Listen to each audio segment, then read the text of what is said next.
Barney's Tale of the Wee Red Cap by Ruth Sawyer. David watched the locked-out fairy go forth into the dusk again.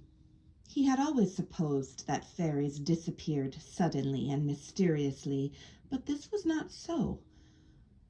The little gray furry figure hopped slowly across the patch of white in front of the window, bobbed and frisked, pipped up the alert little ears, and swung his bushy tail, after the fashion of any genuine squirrel, and then dove under the low-hanging boughs of the nearest evergreens. As he disappeared, David felt an arm on his shoulder and turned to blink wonderingly into the face of big Barney bending over him and grinning. "Well, well, who'd have thought to catch the Sandman making his rounds before supper? What sent ye to sleep, laddie?" "Asleep?" David scoffed haughtily at the accusation. "I was no more asleep than you are, Barney. Why, do you know what I've seen? What's been right here this very minute?" Barney's grin broadened. "Well, maybe now it was the locked-out fairy." For this was the old joke between them. Little did Barney dream that this time he had not only touched upon the real truth, but he had actually gripped it by the scruff of the neck, as he would have put it himself. David looked wise. He was trying to make up his mind just how best to tell the wonderful news when Barney's next words held his tongue and sent the news scuttling back to his memory. "And speaking of fairies, I was just asking Joanna, getting supper out yonder, did she mind the tale of old Con the tinker used to be telling back in the old country about his great-uncle Teague and the wee red cap? Did Joanna ever tell you now about the fairy's red cap?"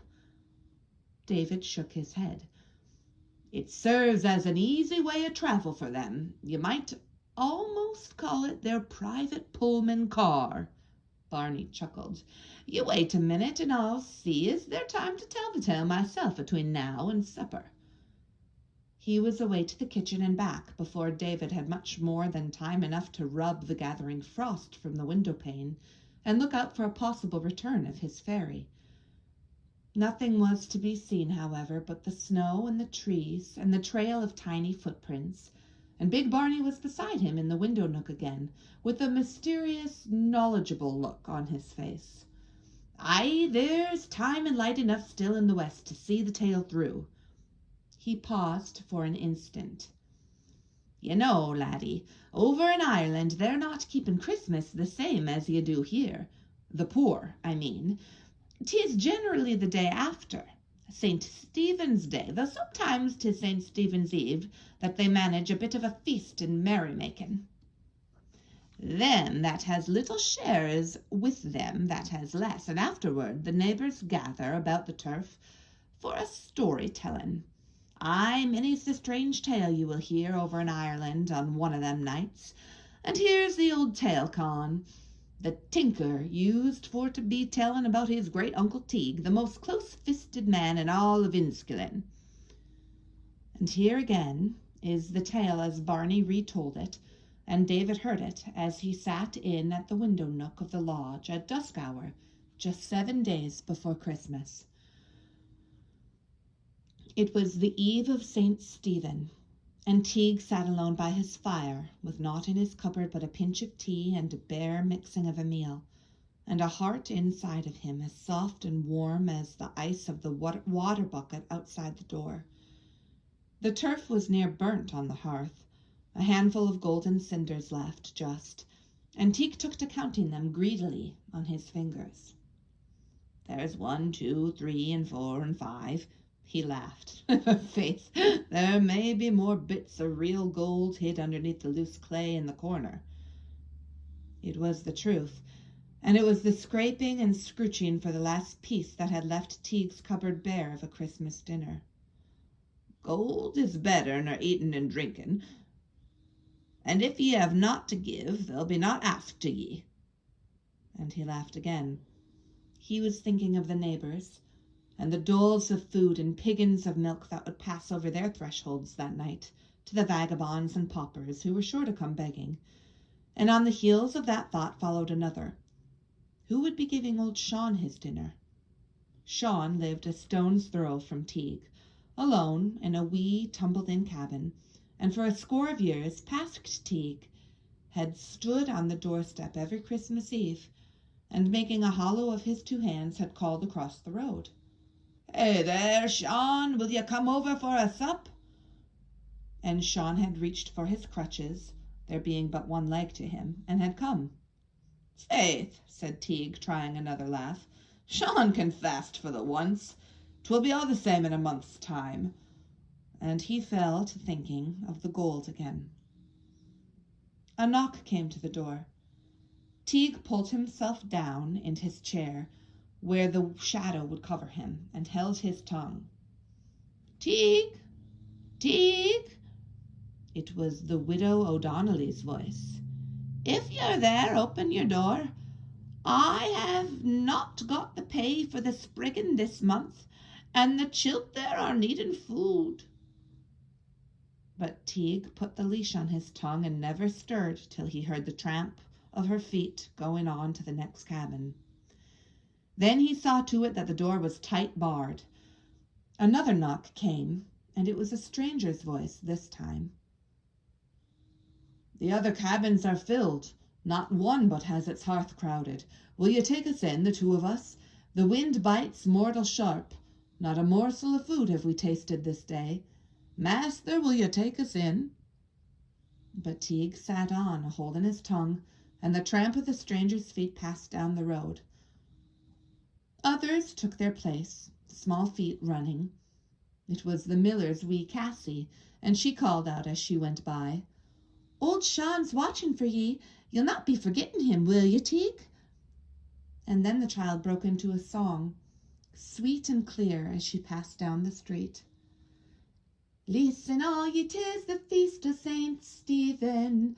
Mind that ye keep it this holy even. Open your door and greet ye the stranger, for ye mind that the wee Lord had not but a manger. Feed ye the hungry and rest ye the weary. This ye must do for the sake of our Mary. 'Tis well that ye mind, ye who sit by the fire, that the Lord he was born in a dark and cold briar." Teague put his feet deep in his ears. "A million murdering curses on them that won't let me be. Can't a man try to keep what is his without being pestered by them that has only idled and wasted their days?" And then the strange thing happened. Hundreds and hundreds of wee lights began dancing outside the window, making the room bright. The hands of the clock began chasing each other round the dial, and the bolt of the door drew itself out. Slowly, without a creak or a cringe, the door opened, and in there trooped a crowd of the good people. Their wee green cloaks were folded close about them, and each carried a rush candle. Teague was filled with a great wonderment entirely when he saw the fairies, but when they saw him they laughed. "We are taking the loan of your cabin the night, Teague," said they. "Ye are the only man hereabouts with an empty hearth, and we are needing one." Without saying more, they bustled about the room, making ready. They lengthened out the table and spread and set it. More of the good people trooped in, bringing stools and food and drink. The pipers came last, and they sat themselves around the chimney-piece, a-blowing their chanters and trying the drones. The feasting began, and the pipers played, and never had Teague seen such a sight in his life. Suddenly a wee man sang out, "Clip-clap, clip-clap, I wish I had my wee red cap." And out of the air there tumbled the neatest cap Teague had ever laid eyes on. The wee man clapped it on his head, crying, "I wish I was in Spain," and whist! Up the chimney he went, and away out of sight. It happened just the way I am telling it. Another wee man called for his cap, and away he went after the first, and then another and another, until the room was empty, and Teague sat alone again. "By me soul," said Teague, "I'd like to travel like that myself. It's a grand saving of tickets and baggage. and you get to a place before you've had time to change your mind.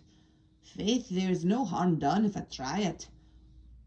So he sang the fairy's rhyme, and out of the air dropped a wee cap for him.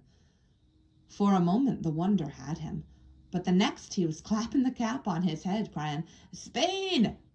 Then whist! Up the chimney he went after the fairies, and before he had time to let out his breath he was standing in the middle of Spain, and strangeness all about him. He was in a great city. The doorways of the houses were hung with flowers, and the air was warm and sweet with the smell of them. Torches burned along the streets. Sweet meat sellers went about crying their wares, and on the steps of a cathedral crouched a crowd of beggars. "What's the meaning of that?" asked Teague of one of the fairies. "They are waiting for those that are here in mass. When they come out, they give half of what they have to those who have nothing. So on this night of all the year there shall be no hunger and no cold." And then far down the street came the sound of a child's voice singing, "Listen, all ye, 'tis the feast of St. Stephen. Mind that ye keep it, is holy evening." "Curse it," said Teague.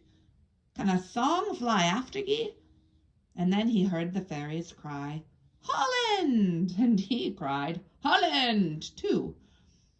In one leap he was over France, and another over Belgium, and with the third he was standing by the long ditches of water, frozen fast, and over them glided hundreds upon hundreds of lads and maids.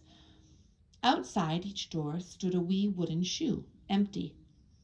Teague saw scores of them as he looked down the ditch of a street. "What is the meaning of those shoes?" he asked the fairies. "You poor lad," answered the wee man next to him.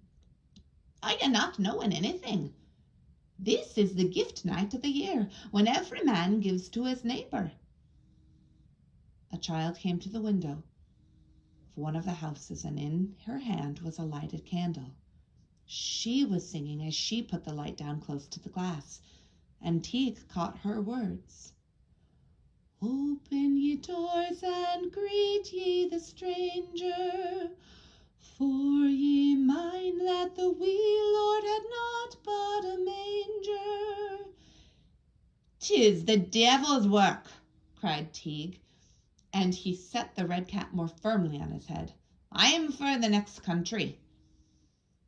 I cannot be telling you half of the adventures Teague had that night, nor half of the sights that he saw, but he passed by fields that held sheaves of grain for the birds, and doorsteps that held bowls of porridge for the wee creatures. He saw lighted trees sparkling and heavy with gifts, and he stood outside the churches and watched the crowds pass in, bearing gifts to the Holy Mother and Child. At last the fairies straightened their caps and cried, "Now for the great hall in the King of England's palace." Whist! And away they went, and Teague after them. And the first thing he knew, he was in London, not an arm's length from the king's throne. It was a grander sight than he had seen in any other country. The hall was filled entirely with lords and ladies, and the great doors were open for the poor and the homeless to come in and warm themselves by the king's fire, and feast from the king's table. And many a hungry soul did the king serve with his own hands. Those that had anything to give gave it in return. It might be a bit of music played on a harp or a pipe, or it might be a dance or a song, but more often it was just a wish, just for good luck and safekeeping. Teague was so taken up with the watching that he never heard the fairies when they wished themselves off. Moreover, he never saw the wee girl that was fed and went laughing away. But he heard a bit of her song as she passed through the door. "Feed ye the hungry and rest ye the weary. This ye must do for the sake of our Mary." Then the anger had Teague. "I'll stop your pestering tongue once and for all." and catching the cap from his head, he threw it after her. No sooner was the cap gone than every soul in the hall saw him. The next moment they were all about him, catching his coat and crying, "Where is he from? What does he here? Bring him before the king." And Teague was dragged along by 100 hands to the throne where the king sat. "He was stealing food," cried one. "He was stealing the king's jewels," cried another. "He looks evil," cried a third. "Kill him." And in a moment all the voices took it up, and the hall rang with, "Aye, kill him! Kill him!"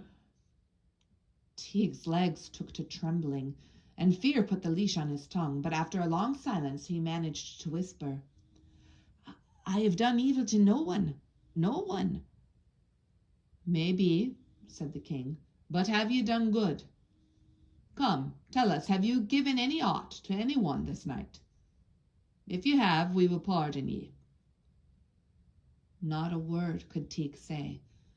Fear tightened the leash, for he was knowing full well there was no good to him that night.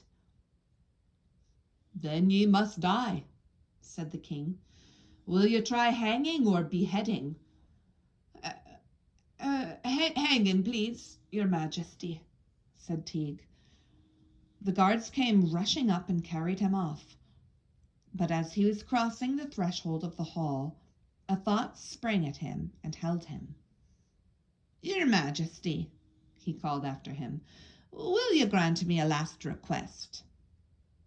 "I will," said the king. "Thank ye. There's a wee red cap that I'm mortal fond of, and I lost it a while ago. If I could be hung with it on, I would hang a great deal more comfortable." The cap was found and brought to Teague. "Clip, a clap, clip, clap, for my wee red cap. I wish I was home," he sang. Up and over the heads of the dumbfounded guard he flew, and whist! Away and out of sight. When he opened his eyes again, he was sitting close by his own hearth, with the fire burnt low. The hands of the clock were still. The bolt was fixed firm in the door. The fairies' lights were gone, and the only bright thing was the candle burning in old Sean's cabin across the road. A running of feet sounded outside, and then the snatch of a song. "'Tis well that ye mind, ye who sit by the fire, that the Lord he was born in a dark and cold byre. Wait, ye, whoever ye are." And Teague was away to the corner, digging fast at the loose clay as the terrier digs at a bone. He filled his hands full of the shining gold, then hurried to the door, unbarring it. The miller's wee Cassie stood there, peering at him out of the darkness. "Take those to the widow O'Donnelly, do you hear? And take the rest to the store. You tell Jamie to bring up all that he has that is eatable and drinkable, and to the neighbours you say, 'Teague's keeping the feast this night. Hurry now.'" Teague stopped a moment on the threshold, until the tramp of her feet had died away. Then he made a hollow of his 2 hands and called across the road, "Hey there, Sean! Will you come over for a sup?" "And hey there, the 2 of ye! Will ye come out for a sup?" It was Joanna's cheery voice, bringing David back from a strange country and stranger happenings. She stood in the open doorway, a lighted candle in her hand. "You'd hurry fast if you knew what I had outside for supper. What would a wee lad say now to a bit of real Irish currant bread, baked in the griddle, and a bowl of chicken broth with dumplings?" And that is the end.